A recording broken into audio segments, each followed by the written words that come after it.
Welcome to the garden. The word this week is pimps. Exposure is here and nobody is exempt. The M in pimps is for marriage. Let's go ahead and shed some light because there's a lot of people who took vows knowing they were never going to do right. Men who promised to love, honor, and cherish, not knowing that by his hands she would eventually perish. Perfect in public, terrifying in private. No one would have ever even guessed that she was being hit. Now, some men don't use fists. They just use up all her best. They just wanted a maid and a cook who would play hole in the mattress. She didn't know that on their wedding day, she'd have their first and last dance. Then that mask would fall off. She never had a chance. Women with sweet words and promises of a loving home.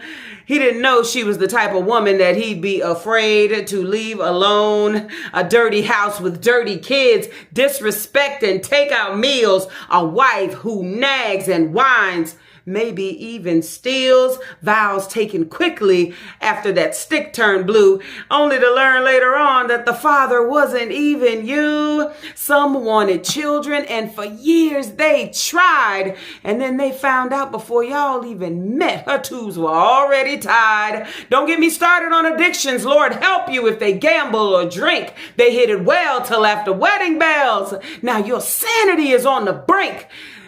They married you, but they were actually attracted to your kid. You almost lost your mind when you found out what they did. It was never about unity and honoring the Most High. You were chosen like a mark to be hung up and bled dry, a means to an end, an accessory to their life. They wanted a submissive provider. They were never looking for a wife, a chump, a dupe, a doormat, a simp. They posed as a spouse, but they were really just a pimp.